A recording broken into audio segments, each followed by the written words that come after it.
11 horas e 59 minutos. Depois de denunciar sobre um possível esquema de favorecimento aos bancos no caso de pagamento dos precatórios, Ciro Gomes divulgou um vídeo explicando com detalhes o que, segundo ele, pode ser o maior escândalo de corrupção da história brasileira. Vamos assistir a um trecho desse conteúdo.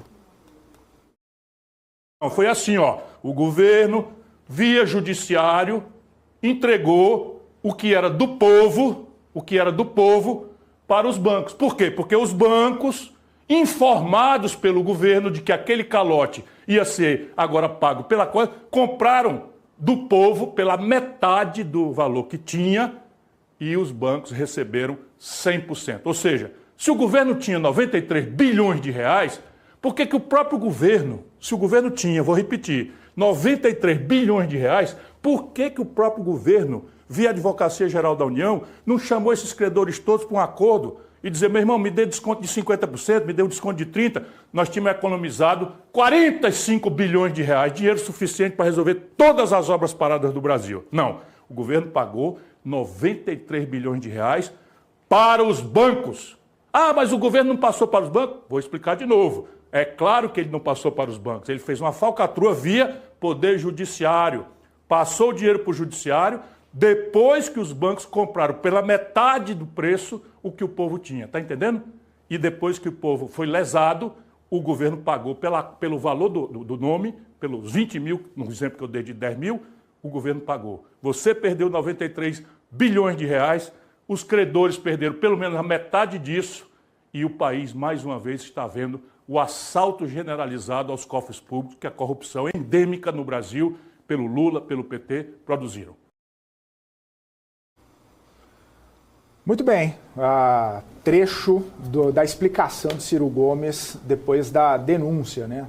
Dizendo que dos maiores escândalos de corrupção. Vandique Silveira está por aqui, a gente quer entender um pouco melhor da sua visão. Ô Vandique, é uma denúncia bastante forte, pesada e inclusive envolvendo, né, Poder Judiciário numa manobra de compra e venda de precatórios. Como é que você avalia esse posicionamento de Ciro Gomes?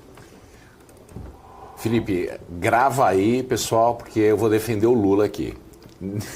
Nessa, o Lula não tem nada a ver, pessoal. O Ciro Gomes se excedeu muito além do que é razoável. Vamos explicar o que aconteceu. Essa dívida, quando ela se transforma em transitada em julgado, ela precisa ser paga. Quem deu um calote há 2 anos atrás foi o Bolsonaro junto com o Paulo Guedes, que adiaram o pagamento de algo que não pode constitucionalmente ser adiado. Foi aí que a gente começou a abrir a brecha que ruiu o teto, né, o nosso teto de gastos. Aí abriu espaço para a PEC Kamikaze e outros problemas sérios que nós tivemos. Com todo o meu carinho pelo Paulo Guedes, eu sou um fã dele, né? Ele avalizou essa decisão completamente pedalada, né, porque isso é uma pedalada que foi feita com a anuência do Congresso, com a anuência do Supremo, quer dizer, uma pedalada que não se explica de maneiras assim econômicas, né? Aí o que acontece? Esse dinheiro, que é um título de dívida, que é igual a um título de dívida, vai ter que ser pago. Ele é pago para os credores em algum tempo no futuro. Pode demorar 20 anos, existem casos de precatórios que são pagos em 20 anos e, portanto, existe um mercado paralelo para isso, um mercado secundário desses títulos. O governo deve para mim os 100 mil reais do Ciro Gomes. Eu não sei quando esse dinheiro vai se materializar e quanto mais no futuro esse dinheiro se materializa, menos valor ele tem presente, porque a gente desconta pela taxa de juros, até trazendo o valor presente. E o que acontece? Alguns bancos, alguns investidores, algumas bancas de advocacia compram e vendem esses precatórios, pagando um valor com deságio para o dono do precatório. É exatamente o modelo de precificação de um bônus do Tesouro Americano. Eu vou pagar 100 mil daqui a 30 anos e eu vou dar um deságio hoje. E o valor desse mercado secundário ele funciona em função de taxas de juro. Pois é, a taxa de juro no Brasil hoje, a perspectiva é que ela permaneça alta por muito tempo, não quer dizer tão alta, mas alta por muito tempo, então o valor presente cai. Foi exatamente o que aconteceu. As pessoas receberam o precatório e passaram adiante, venderam por um desconto. E o governo acabou pagando e isso foi bom para todo mundo, porque muitas pessoas queriam ver esse dinheiro. As pessoas, elas são racionais, as pessoas são adultas, elas têm condições de tomar decisões sobre aquilo que elas vendem. Elas viram o dinheiro antecipado para elas, certo? Não é que o dinheiro desapareceu e os bancos receberam o dinheiro e saíram correndo com o dinheiro. Os bancos pagaram uma antecipação para isso. E essas pessoas tiveram o dinheiro em suas mãos. Quer dizer, as acusações feitas pelo Ciro Gomes, ele normalmente tem essa tendência de ser hiperbólico. E foi, vamos dizer assim, hiperbólico com diversos loopings nessas acusações. Eu acho que vai sofrer algum tipo de retaliação legal, porque cabe nesse negócio. Eu não sou advogado, mas se eu fosse o Lula ou se eu fosse o Supremo, eu estaria muito pé da vida com o ex-candidato por isso. Obviamente, falar mal do Lula traz muita gente para o seu lado, e ele é um candidato, o eterno candidato à presidência. Então ele está fazendo o papel dele. A maneira com que ele fez, eu acho que foi, vamos dizer assim, no mínimo, um pouco assim, faltou um elemento de ética na maneira que ele se aproximou disso.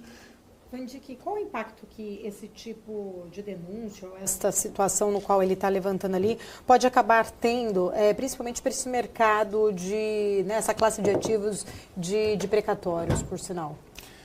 Paula, não tem impacto nenhum, mas as pessoas vão continuar tendo precatórios, o governo vai dever para pessoas físicas e jurídicas, essas pessoas sabem que o governo demora para pagar e que o dinheiro hoje vale mais do que dinheiro amanhã. Então, muitas dessas pessoas, por mais que ele fale isso, nem compreendem o que ele está falando, tá? E como não vai ser comprovado que houve corrupção nisso, né, esse vai ser se os eventos corruptos de verdade são esquecidos em muito pouco tempo, imagina numa alegação de corrupção que não faz sentido. Quer dizer, isso vai sair pela urina de uma maneira, né, simples. Mas é chato conviver num país que a gente tem, inclusive porque muitas pessoas estão na condição de serem donos de precatórios, né, que podem, né, se assustar com isso. Vai requerer um pouco mais de explicação, mas o mercado de precatórios ele não vai desaparecer, ele é pujante e ele é essencial. Inclusive nas privatizações, grande parte dos pagamentos que ocorreram, não grande parte não, uma grande parte dos pagamentos que ocorreram na privatização foi através de o que a gente chama de moeda podre, que é o precatório que o governo te deve, ao invés do governo ter que ter o desembolso via tesouro, você devolve o precatório para o governo naquele valor e negocia um valor, obviamente, não é o valor de face, e esse valor negociado serviu de moeda podre para empresas que compraram no mercado secundário para poder fazer a realização dessas privatizações. É bom para todo mundo isso, ninguém saiu lesado.